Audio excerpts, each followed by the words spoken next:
Haïti, cela.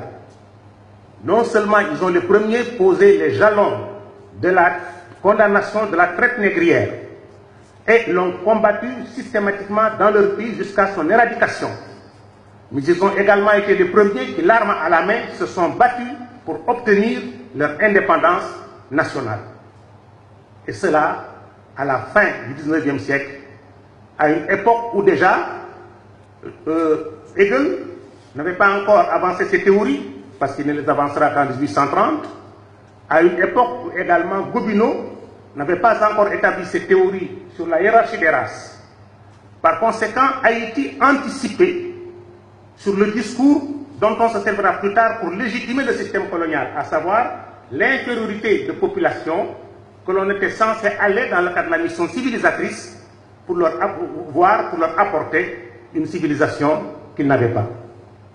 Haïti infirmait la nécessité de la colonisation, montrer que les Noirs étaient capables de pouvoir conduire leur pays dans la liberté et la dignité en rejetant l'esclavage et en rejetant la colonisation. On a cessé de punir Haïti pour cela depuis cette date. Et c'est la raison pour laquelle Haïti est un symbole de résistance.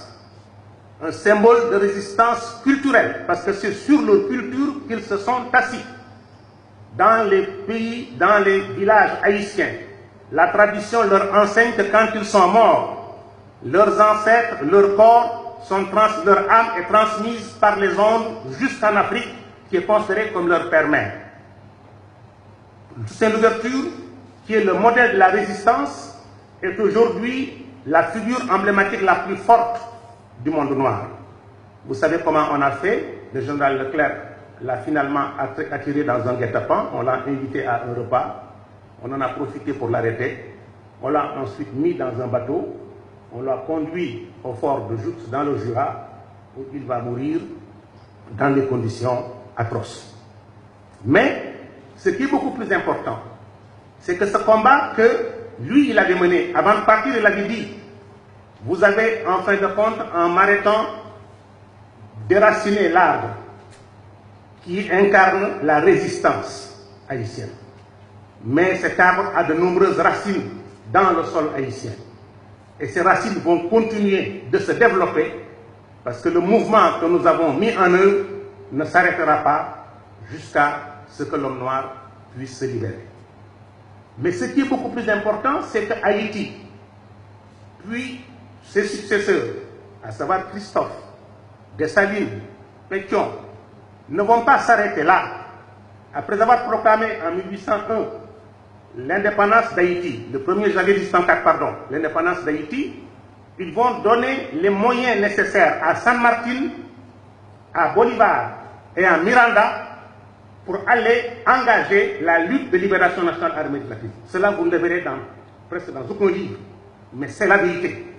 Ils les ont fait venir, ils les ont soutenus politiquement, diplomatiquement, financièrement, militairement, et leur ont dit d'aller engager le processus de libération de l'Amérique latine.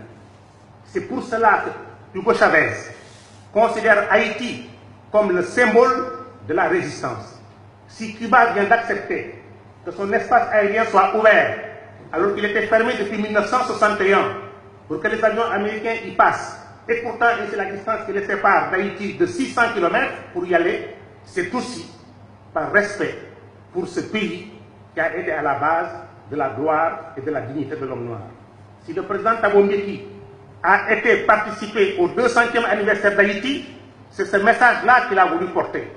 Ce n'était pas pour aller apporter un soutien au président Aristide, c'est parce qu'il savait qu'il y avait là un peuple qui s'était battu pour l'homme noir, qui s'était sacrifié pour l'homme noir, qui avait couru de risques pour l'homme noir, et qu'il fallait comme tel qu'il y ait un témoignage des hommes noirs montrant que le sacrifice qu'ils ont consenti, on ne l'a pas oublié.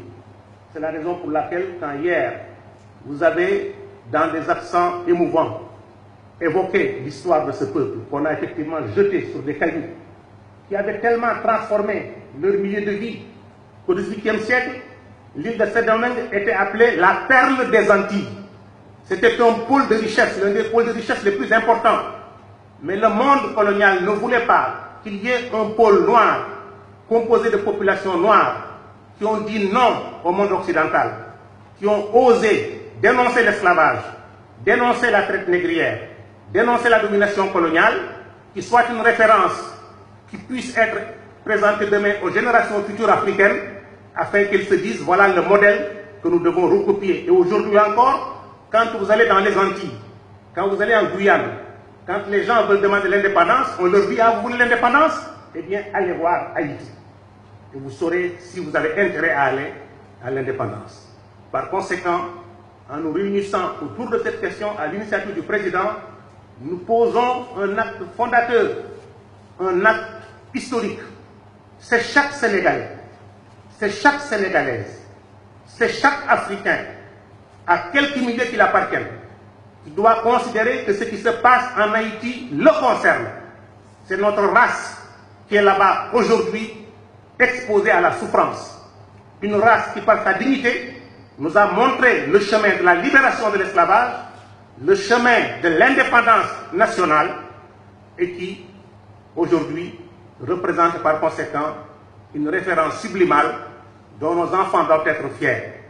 Par conséquent, ce que vous avez proposé en disant que vous souhaitiez que l'Afrique leur accorde la possibilité, s'ils le désirent, de venir y trouver un cadre de vie qui les accueillerait fraternellement parce qu'ils appartiennent à la terre africaine qui est aussi leur patrie, est une idée extrêmement forte. J'ose espérer qu'ils pourront en mesurer la portée et la signification. Même s'ils ne l'acceptaient pas, que cette voix se soit fait entendre et qu'un Africain qui incarne ce que vous incarnez, c'est-à-dire un leadership fort, puissant et éclairé, l'ait dit alors que vous êtes dans l'exercice du pouvoir, me semble être quelque chose de particulièrement significatif. Haïti a joué un rôle important